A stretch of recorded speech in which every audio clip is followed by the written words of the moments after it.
condition that we are living in. When I look at this place, it's not a good place for people to stay in. In our constitution, they say we have a right of transparency, we have a right of service delivery.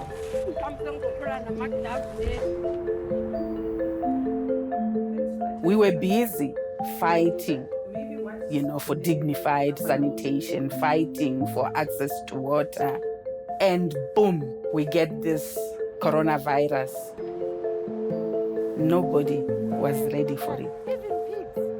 And it became apparent for us that this is going to be a very serious problem. Hence, we started the Asivikelane campaign. Asivikelane is about holding government accountable. We needed to see change. We realized that we have to use technology. And through their phones and the data and airtime that we make provision of, that's where we started capturing information. It's important to shift away from kind of very technical engineering notions of how we understand services and infrastructure and really shift to how people experience it. So we needed community to tell us if authorities are cleaning those facilities. Ngena sithatha ithombe senza ama video ukuthi sibone iprocess yayo nabadrainer.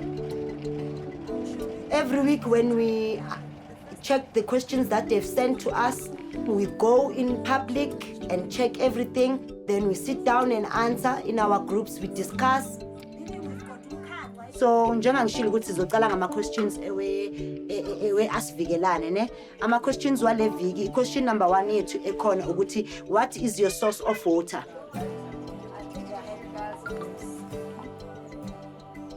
These questions are going to Asivikelane team yethu Plan Act.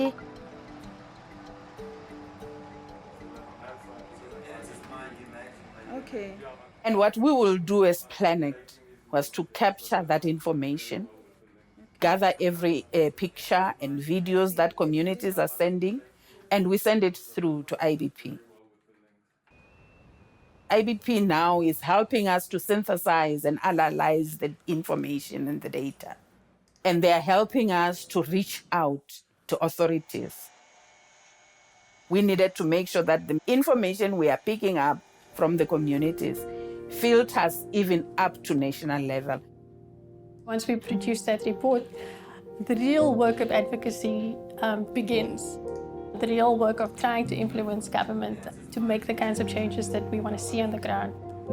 We use the detailed information, which is broken down by informal settlement, and we can go to a municipality and say, look, this is the status of services in these communities. We as informal settlement now know more about monitoring our own toilets, know more about monitoring the contractor. Now we know the tender document. We really want to strike that balance between local and national, because sometimes some of the changes that need to happen actually need to happen at the national Treasury level. And the minister herself interacted with the Asivikelane reports. We now have a presence in over 200 informal settlements across the 7 big cities and 7 smaller cities. Our work with social audit and Asivikelane is bringing in systemic change, bringing in monitoring, bringing in capacity development, even within government. Asivikelane ikwazi ukuhlanganisa imiphakathi, but unity its power. South Africa has got a beautiful constitution, and that can be a reality if we protect each other. That's why we say Asivikelane